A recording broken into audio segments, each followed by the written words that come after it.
Usa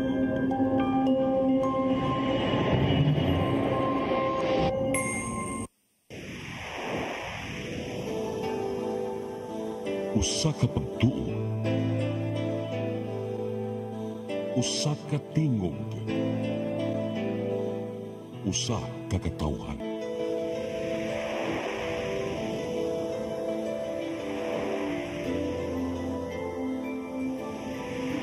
Cebu Catholic Television Network.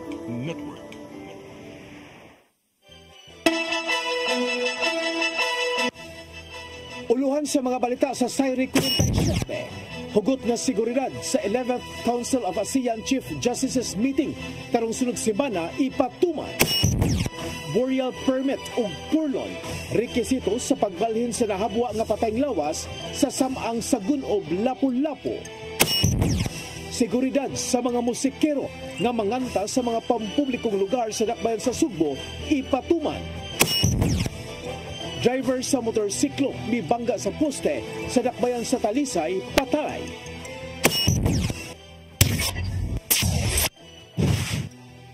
Sugbo, Kabisayan ug Mindanao, Pilipinas ug katawhan kutos maabot atong Sibya sa tibuok kalibutan mayong hapon. Live kita karon sa CCTN Channel 47 ug kini ang tulumanon sa nagunang kasayuran nga angay natong masayran. Sa nga ni Attorney Danica Caballes, ako si Dennis Tabar ug kini ang Sayri 47.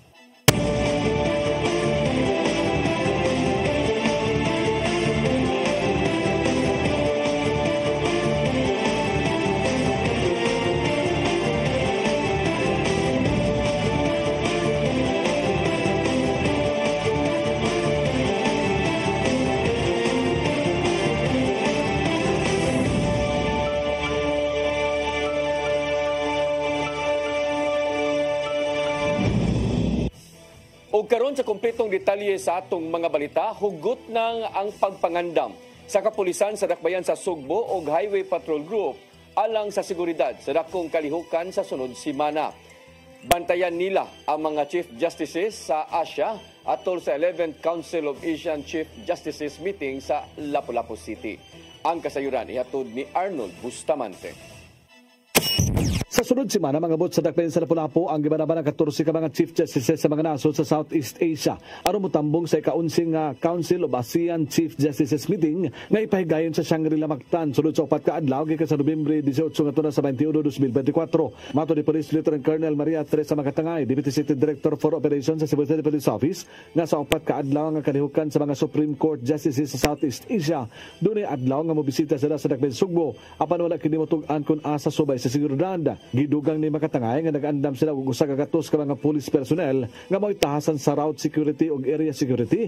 Din sila mobisita og muhimo og kalihukan. Mihimo na sila og simulation exercises uban sa mga security officer sa Supreme Court sa Pilipinas aron nilang masayran kung unsay angayan nila nga buhaton. Ang trabaho lang sa mga pulis sa dakbayan sa Sugbo mao ang pagsiguro nga maabot sa saktong oras og luwas sa venue ang tanang Supreme Court justices.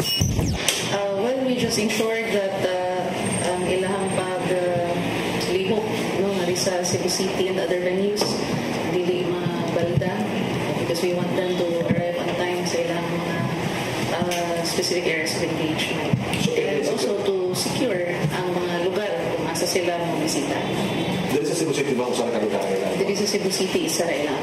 Duna hinoy dala nga kaugalingong close-in security ang mga mga Supreme Court Justices gikan sa mga nasod. Ang Highway Patrol Group 7 sa lang bahin nagkadayon nga dunay 117 ka mga personnel nga i-deploy, 53 nini dunay motorsiklo ug 16 ka mga mobile patrol din ang uban ini gipadala pagikan sa Region 6 ug Region 8. Mato ni Police Lieutenant Colonel Wilbert Parilla, Regional Chief sa HPG7, nga matag delegado na nagitahasan nga mobile patrol ug duha ka motorsiklo nga mo convoy aron ihatod sila sa ilang destinasyon aron dili sila mabalda sa traffic. Gitugan ni Parilla nga sugod og mga adlaw, Nobyembre 16, 2024, doon na mga bot nga mga delegado sa dakbayan sa Lapu-Lapu nga ilang i-secure paingon sa mga hotel.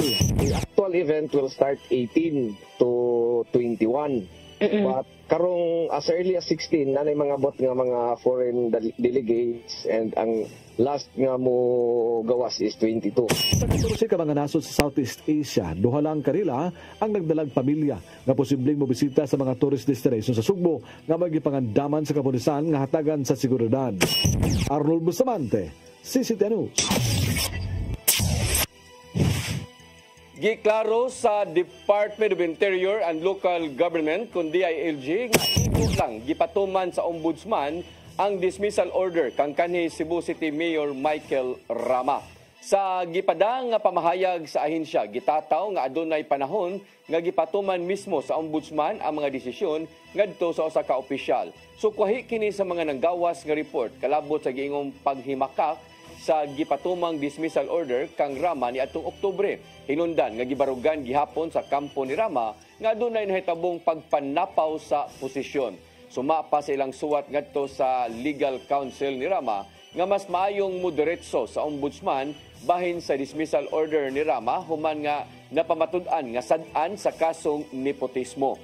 Dugang pa sa DILG nga gitahasan nila ang regional offices sa pagpapanumpa sa kasamtangang mayor human nga nasayod nga gipatuman na ang mando gikan sa ombudsman.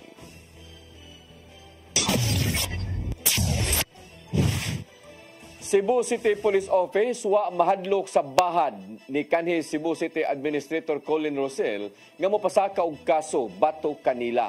Kini human nga napusasan og gibalhog sa Waterfront Police Station niadtong miaging Biyernes sa gabi tungod sa kasong usurpation of authority. Ang kasayuran ihatod ni Arnold Bustamante.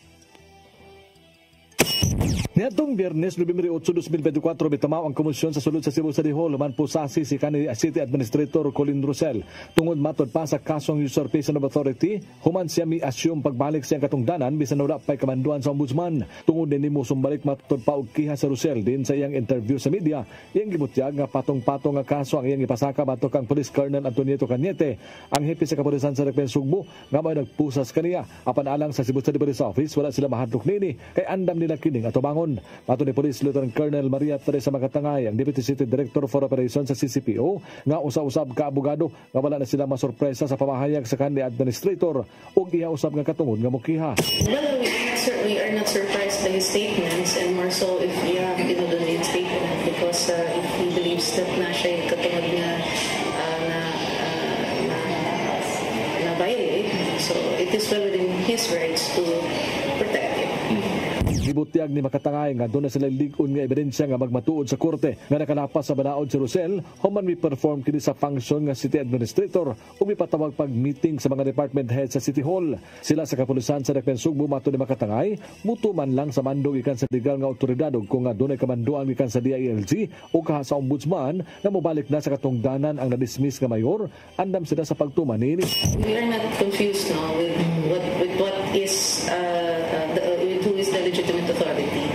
The mayor is Mayor Raymond Garcia. So until and unless there is a directive replacing him, then he is still the mayor. So mo na yato ang nasabtan here in Cebu City Police Office. Magpadayon ang presensya sa mga pulis sa vicinity sa Cebu City Hall mato ni Makatangay, labi na nga dunay hugon-hugon nga mobalik na usab ang mga supporter sa na-dismiss nga mayor ug ingong mupugos kini tunga sa iyang opisina bisan walay kamanduan sa korte. Ang presensya sa mga pulis maumatod pa ang pagpatuman sa Kahose Carinaw ug aron dili mabalda ang transaksyon sa mga sugboanon sa City Hall. Ang person nato sa Cebu City Hall permanentino na ginadala even before this issue na agitay forces na gabantay, especially sa ato mga tao mag-transact o mga importante nga butang there sa City Hall. Gingong sunod semana ipasaka ni Rosel ang iyang kaso batok sa mga opisyal sa kapulisan sa Dakbayan sa Sugbo. Arnold Bustamante, CCTV News.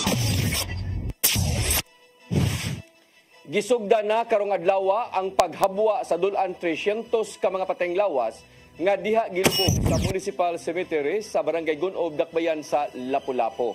Matod sa Pangulo sa City Health Office, Dr. Agnes Cecil Realiza, nga gikinahanglang adunay burial permit ang mga tagtungod nga muklim sa mga patayng lawas o mga bukog. Gawas pa, kinahanglan usab kini nga ikarga og porlon kung ibalhin ngadto sa lain nga lubnganan. Gipahibaw nga ang paghabwa mulanat lang og 3 ngadto sa 5 ka adlaw.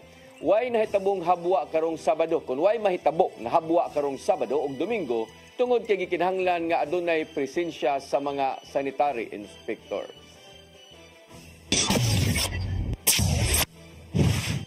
Siyudad sa Mandawi nagkipартner sa Good Transport Solutions tinguha nga mapalambo pa ang transport management system sa siyudad. Pinaagi sa pagbisita sa website, makita unya sa mga pasahero nga mapabiyahe sa mga sakyanan. Ang kasayuran ihatod ni Mary Rose Sagarino. Nagpinirmahay sa Memorandum of Understanding ang siyudad sa Mandawi pinaagi ni Mayor Glenn Beresede o Good Transport Solutions Incorporated kaganinang buntag. Sa pinirmahay ang mga modern jeep o bus nga nagbiyahe sud sa Mandawi. Kinahanglang mo connect sa ilang GPS sa sistema sa Transport Solutions Incorporated. Makita na unya sa mga residente o commuter ang mapa di nagbiyahe ang mga sakyanan. Asa nadapit og pila ka minutos una pa maabot sa ilang lugar o sa bus stop. Kinagiingong makahatag og kahapsay ug masayon alang sa mga manakayay. Through this partnership, we're working to introduce better traffic management solutions and a detailed commuter transport map to guide our riding public, ensuring everyone can reach their destination with less hassles and more convenience. Yeah, ma-estimate nimo. So dili kayo murag ma-maximize nimo imong time ba niya.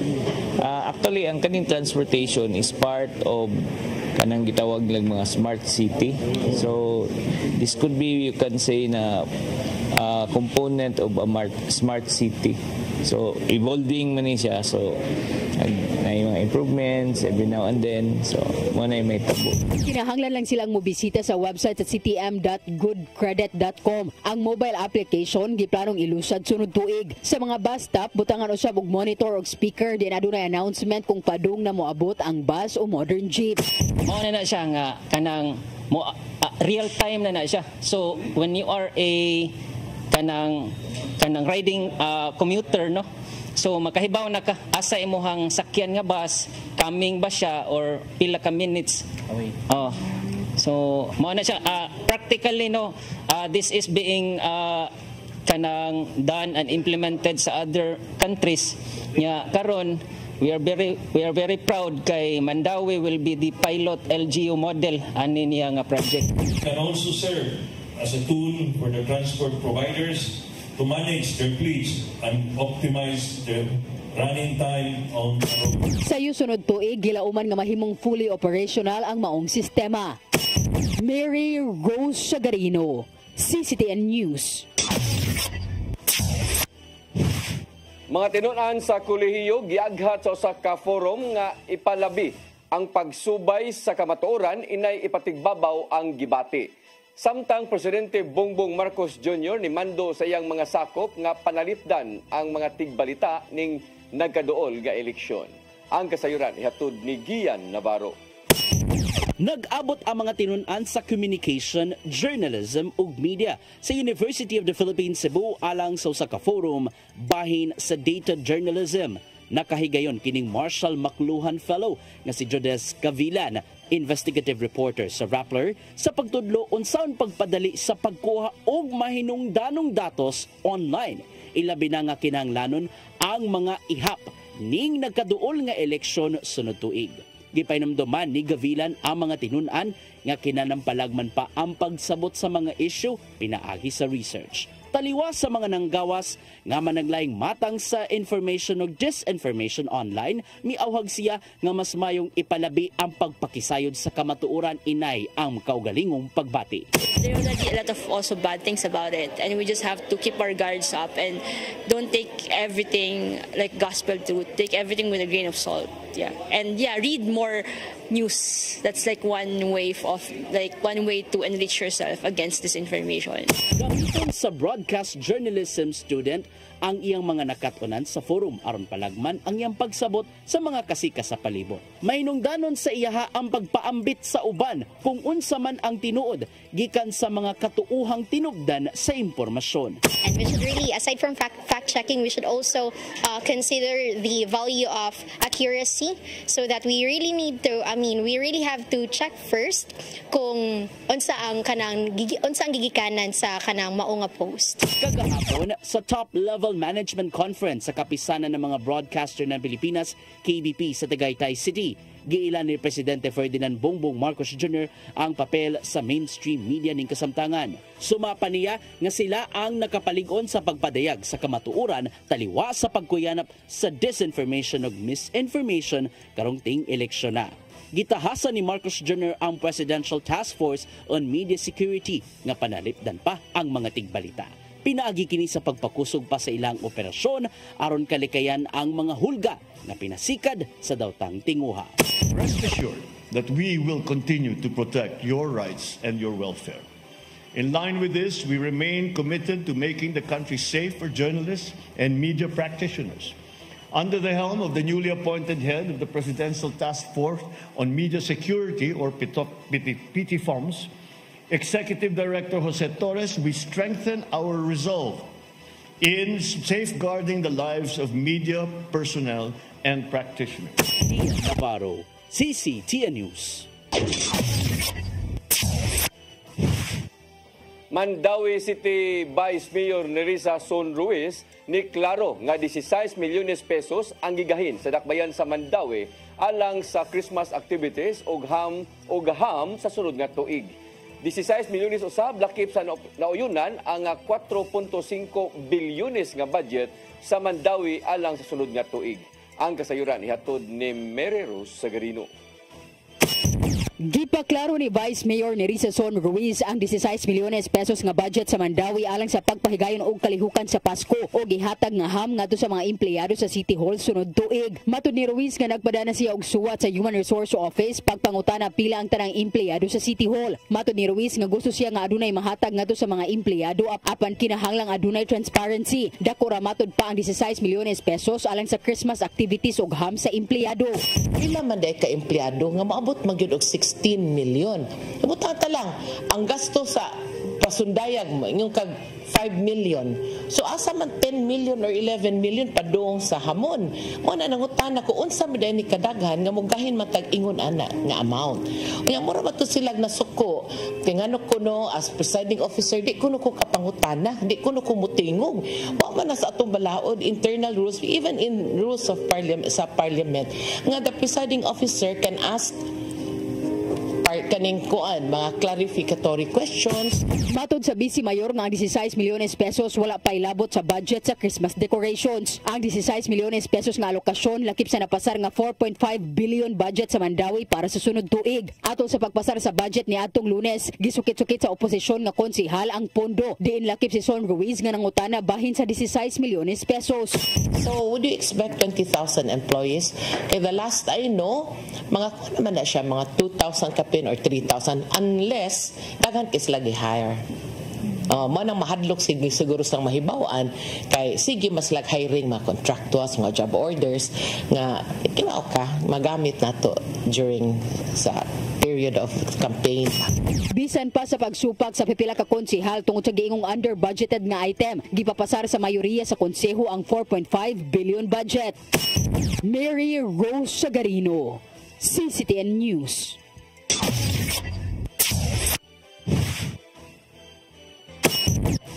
Musunod, seguridad sa mga musikero nga manganta sa mga pampublikong lugar sa dakbayan sa Sugbo ipatuman.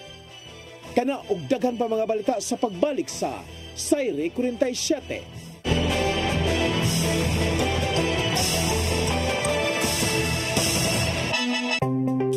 Discover the beauty of the Philippines.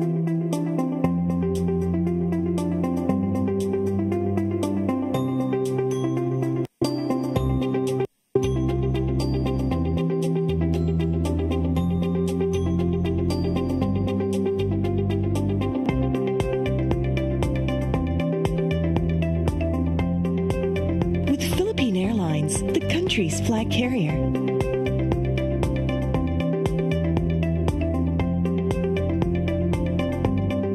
The airline that lets you feel the warmth of the nation.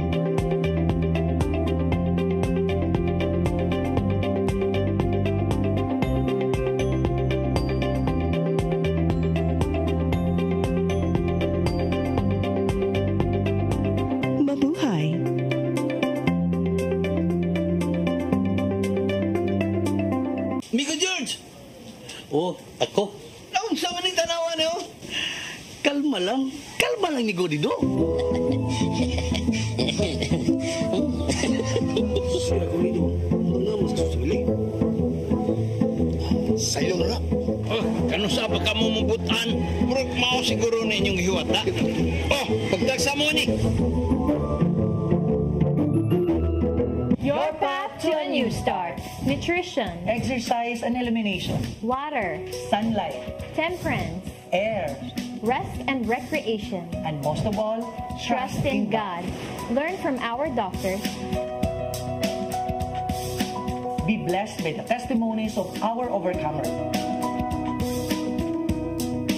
Ang inyong programa, alam sa may sakit, walay sakit, ug dili ganahan magkasakit. Ozone Med Wellness Clinic New Start. Mapapanood every Saturday 8 to 9 a.m. Og ang replay airing matag Miyerkules 1:00 hangtod 2:00 sa hapon.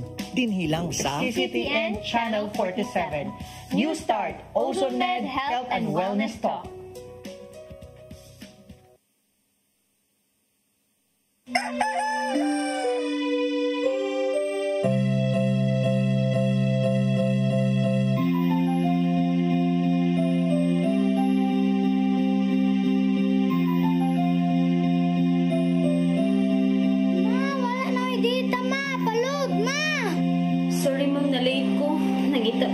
Para internet sa kong anak, ma'am. Ay, wala na yung problema. Pag-Sinisibu. Sinisibu. Sinisibu. For your internet connection. And for the signal of your cable TV. So fast and straight the transmission to your home. Sinisibu. Sinisibu. Sinisibu. Offers you to have fiber.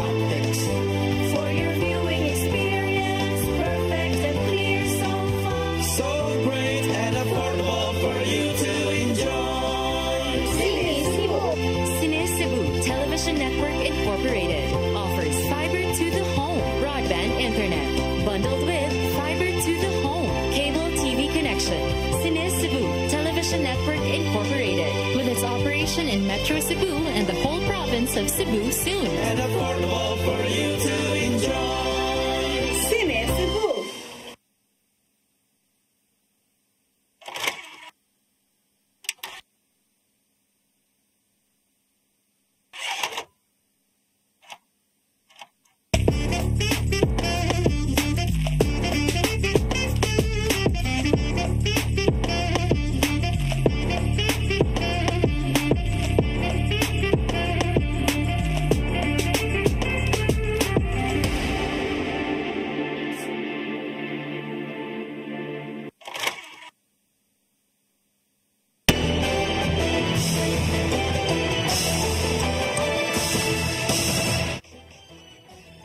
Balik sa atong mga balita, seguridad sa mga busker o mga musikero nga manganta sa mga pampublikong lugar sa dakbayan sa Sugbo gustong pahugtan.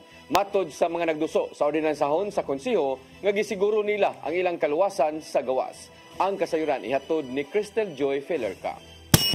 Uso karon sa gawas ang mga buskers kung mga musikero nga nanganta sa palibot. Dala ang gitara, mikropono ug speakers, nakahatag sila og kalingawan sa mga nanglaag ilabi na sa plaza. Maong naaghat si Konsehal Jose Abellanosa sa Cebu City South District sa paghimo og lakang aron sila mapanalipdan batok sa daotang elemento ug uban pa. Giduso niya sa konseho sa syudad ang ordinansahon aron i-regulate kadtong mga buskers pinaagi sa mga lagdang ipatuman. Sama lang kini sa pagbaton og permiso gikan sa hingtungdang buhatan, una pa sila makakanta.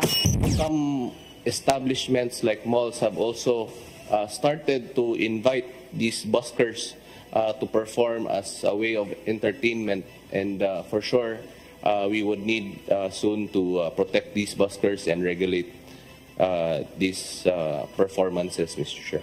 Suportado hinuon sa Parks and Playgrounds Office ang gidusong ordinansahon ni Abellanosa. Sumapa sa ilang head nga si Edeta Peros, nga gipabantayan sa mga sakop ang tanang mga nag-perform ilabi na sa Plaza Independencia. Murag nindot siguro kung naputay restriction sa attire ba kay kanang public baya na ay labi na sa Plaza Independencia mix ang ato ang tigsoroy diha, na ay mga bata, na ay mga idaran, nasa middle age niya. Labi na kung Sabado ug Domingo family baya ang mo bisita nato diha. Kasun usab ning sakop sa Department of Social Welfare Services, nagisiguro usab nila ang kaluwasan sa mga nananaw, ilabi na kadtong mga bata. I think the age should be mentioned here in the, that is my advance comment lang, Cons. It's not stated here the age of those buskers. They should not be, like, children should not be with them, siguro. Human nakakuha og mga position papers gikan sa mga hingtungdang buhatan, hatagan og konsiderasyon ni Abellanosa ang mga nakuhang kasayuran. Alang kini sa posibleng pag-amendar, una pa maduso sa hingpit alang sa second hearing. I'm sure most of these performers who dare do their busking in the streets are mostly at the right age, or because, of course, especially kung muingon tag naana sa mga streets like Colon and etc. Kuya biya ni nga mga lugar. Crystal Joy Filerca, CCTN News. Samtang moabot sa 47% sa mga Pilipino ang nagmalaumon nga mulambo pa ang ilang kinabuhi sa umabot nga tuig. Mao kini ang resulta sa nahimong survey sa Social Weather Station niadtong Septembre. Ang kasayuran ihatod ni Gian Navarro. Dulan katunga sa mga Filipino adults ang nagmalaumong mulambo pa ang kinabuhi puhon-puhon sa mosunod nga 12 ka buwan. Kini ang nakita sa labing uhing survey sa Social Weather Stations kon SWS niadtong Septembre. Sa dihang nagpakisayod ang SWS sa 1,500 ka mga respondents, ana sa 47% ang nagmalaumon nga monindot pa ang ilahang kinabuhi. Samtang 40% usab sa mga Pilipinong nag-edad og 18 anyos pataas ang nagkanayong magpabilin pa ang kasamtangang kahimtang silang kinabuhi. Apan 5% lang sa mga tao ang nakaingon nga bati ang mamahimong dangatan sa kinabuhi sa umaabot pang panahon. Wala hinuon nitubag ang nahabiling 8% sa mga Filipino adults. Sa ilang net personal optimism score ni Saka ngadto sa plus 41 niadtong Septembre. Diin susama ang nakit-ang resulta niadtong Hunyo ning tuiga. Sa tanang mga nagmalaumong mulambo pa ang kinabuhi, ilabi na dinhi sa Kabisayan ug Mindanao, sagad sa mga nakaingon nini mga non-elementary graduates. Apan mas daghan ang nitubag sa maumayong panglantaw sa kinabuhi gikan sa Metro Manila ug Balance Luzon, kinsang nakahuman na sa pag-eskwela sa kolehiyo ingon man high school. Gian Navarro, CCTN News. Nasidati nga light haze sa Sugbo mo anam na unyag ka hanaw sa mosunod pang mga adlaw. May pahinomdom ang Environment Management Bureau 7 nga dili gihapon mo kumpiyansa ang kasamtangang kahimtang sa hangin, ilabi na kadtong mga adunay balatian. Ang kasayuran ihatod pagbalik ni Gian Navarro. Sukad kagahapon natagamtaman sa Sugbo ang epekto sa light haze kung gamay nga gabon sa hangin. Gani gi-share sa mga netizens ang ilang nakit-ang kahimtang sa hangin sa gawas gabahin. Makita ni mga video nga nagkahanap og gamay ang visibility sa hangin sayo pa lang sa buntag. Gikumpirmar hinuon sa Environment Management Bureau 7 kagahapon nga nidoble nga to sa 65 micrograms per cubic meter. Diin, anaa pa sa fair ang air quality status. Mong nisangpot sa kabag-uhan sa pipila ka mga outdoor activity sa kalungsuran. Sama na lang sa Dakbayan sa Toledo kung diin gisuspenso una ang ilahang library picnic activity karong adlaw. Sumapa sa ilang abiso nga nadesisyonan kini aron masiguro ang kaluwasan sa mga baga. Subay niini gipahinumduman sa City Health Department sa mong Dakbayan ang mga adunay balatian sa lawas nga kung mahimo mag-face mask. Dugang tambag nila nga kung mahimo minusan una ang paggawas-gawas sa balay kun dili mahinungdanon ang ilang lakaw. Gitaho sa Pag-asa Visayas nga sa mosunod pa mga adlaw, magkaanam og kahanaw ang nasinating light haze sa lalawigan. Sumapa ni Van Sabeliano nga nagkaanam og kanindot ang kahimtang sa hangin sa gawas gabahin.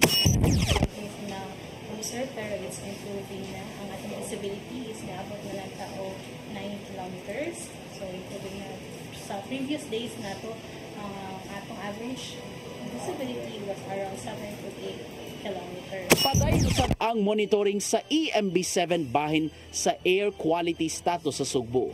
Bisan pa man, mipahinumdom ang ilang regional director nga si Maria Victoria Abrera nga di gyapon mangumpiyansa ang mga adunay balatian sa kasamtangang hangin.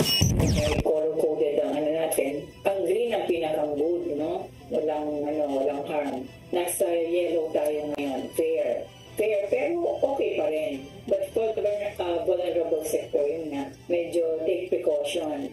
Ikatausab sa mong ahensya nga walay labot ang kahimtang sa Canlaon Volcano sa nasinating light haze dinhi sa Sugbo. Apan tungod lang kini sa pagbag-o sa temperatura sa gawas kon temperature inversion. Gian Navarro, CCTN News. Way natalang gubot sa labing uhayng rotation o resupply mission ngadto sa BRP Sierra Madre sa Ayungin Shoal. Sumapas sa Armed Forces of the Philippines nga nitabang ang Philippine Coast Guard sa paghatod og supplies ngadto sa mga nagbantay sa barko nakapwesto sa West Philippine Sea. Padayon ang AFP nga ang labing ilang mando nga mao ang pagsiguro sa kaluwasan sa ilang mga sakop nga nagbantay sa giilugang dagat. Sukad nga ng labay ang mga resupply mission kanunay nga babagan sa China ang mga barko nga gisakyan sa mga Pilipino sud sa Ayungin Shoal. Hangtod nga niadtong Hulyo, nagkasinabot ang Pilipinas ug China nga likayan ang bisan unsang kagubot sa nisgutan nga dagat.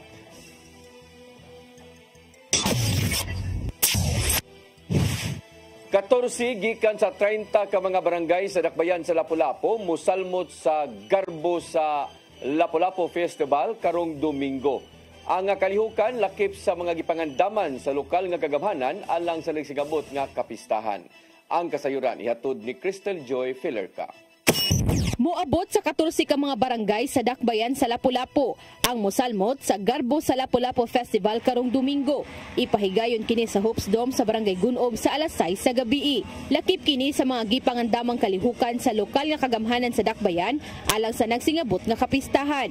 Gilangkuban kini sa Barangay Ibo, Poblasyon, Mactan, Babag, Basak, Maribago, Suba Basbas, Gunob, Pahak, Buaya, Marigondon, Look, Kanhulaw ug Panganan.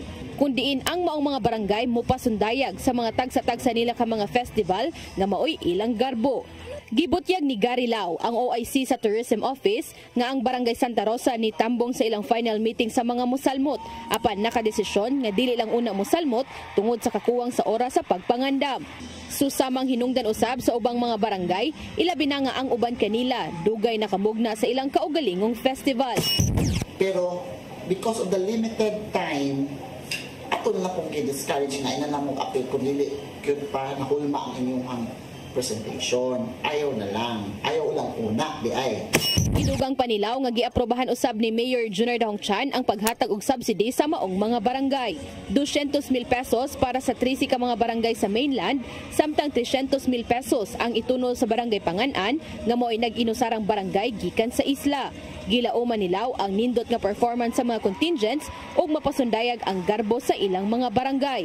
Ilabi na nga kini mo'y unang tuig sa pagpahigayon og garbo sa Lapu-Lapu Festival.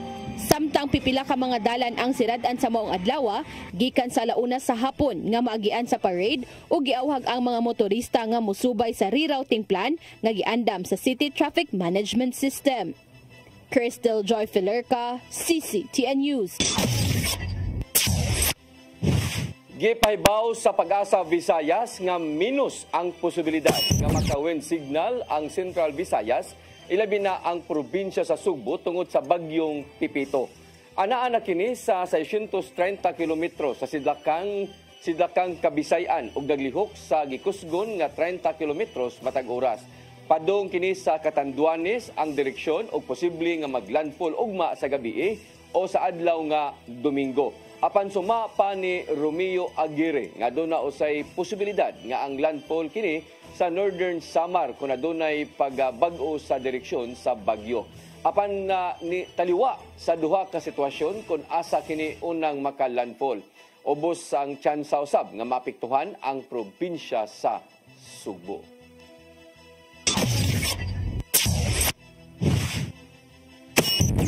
Mosunod, Driver sa motorsiklo mibangga sa poste sa dakbayan sa Talisay, patay. Kanaog daghan pa mga balita sa pagbalik sa Sayre 47.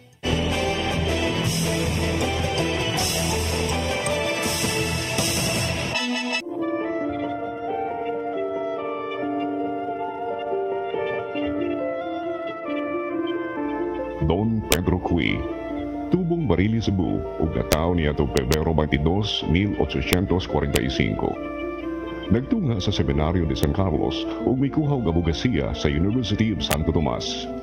Human sa hamubong law practice, si Don Pedro Cui nakahukom sa bagahin sa iyang panahon sa pagpangumas sa barili. Siya ug ang iyang igsuong si Doña Benigna wa magminyo. Ang ilang kinabuhi na sentro sa pagtabang sa mga kabus, labi na sa mga tiguang na wa na'y kapainan o ipasagdan sa pamilya.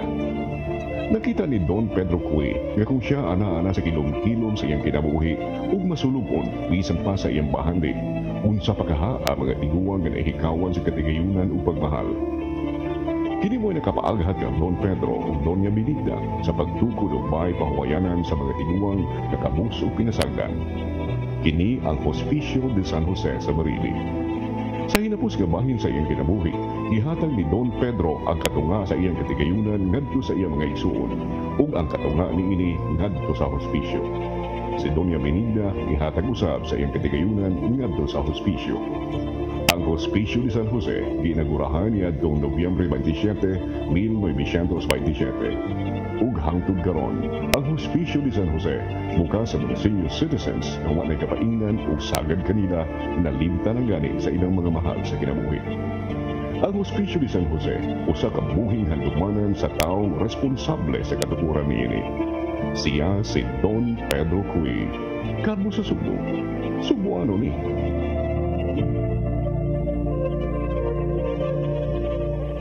Your path to a new start. Nutrition. Exercise and elimination. Water. Sunlight. Temperance. Air. Rest and recreation. And most of all, Trust in God. Learn from our doctors.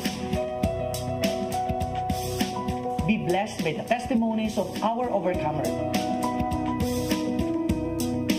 Ang inyong programa, Alam sa may sakit, walay sakit, ug dili ganahan magkasakit. OzoneMed Wellness Clinic New Start. Napapanood every Saturday 8 to 9 a.m. Ug ang replay airing matag Miyerkules 1:00 hangtod 2:00 sa hapon.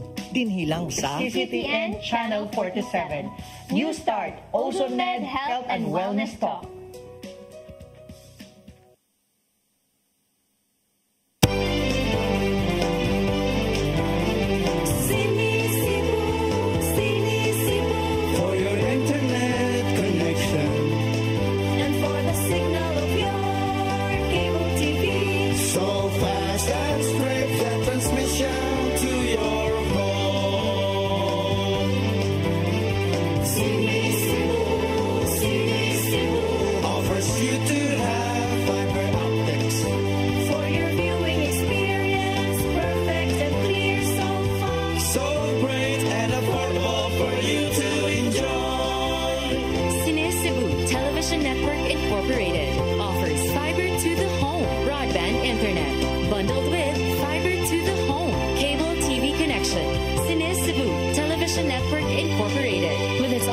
In Metro Cebu and the whole province of Cebu soon. For your internet connection and for the signal of your cable TV. So fast and straight the transmission to your home. Sini Cebu offers you to have fiber optics for your viewing experience, perfect and clear so far. So great and affordable for you to enjoy.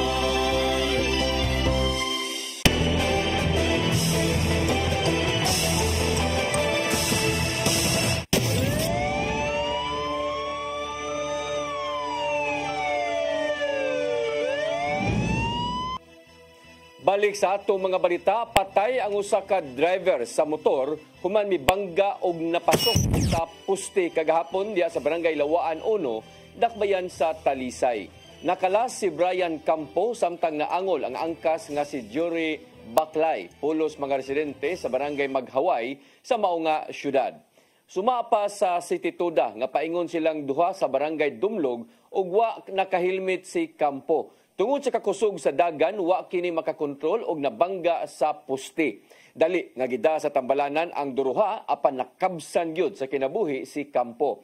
May pahinumdom ang City Tuda sa tanan nga mga driver ug motor nga magsulob kanunay og helmet aron makalingkawas sa disgrasya. Gibungkag sa mga sakop sa Philippine Drug Enforcement Agency kon PDEA 7 uban sa kapulisan ang drug den sa barangay poblasyon sa Sibulan, Negros Oriental kagabi. May resulta kini sa pagkasikop sa tulo ka mga tao. Lakip sa nadakpan ang nagpadagan sa drug den nga si Tristan Paul Patriarca, 30 akong 28 anyos ug laing duha nga anaa sa suyupanan. Nasakmit sa PDEA ang 7 ka pakete nga gituoang shabu nga mokatidad og kapin sa 54,000 pesos, cellphone ug ingon man drug paraphernalia. Matod ni Lia Alcantara, ang information officer sa PDEA 7, nga gipasakaan na ang dinakpan og kasong pagpayuhot og paggamit og ginadiling nga drugas.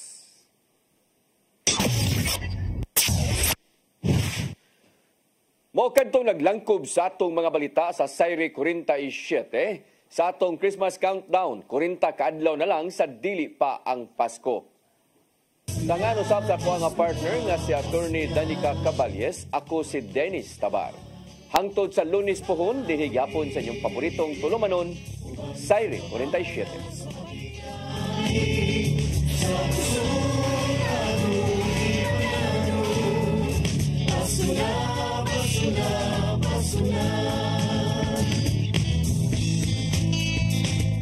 Gugma ang angay na itong kaambi sa iksuntang hubog, gutong sa pagmahal.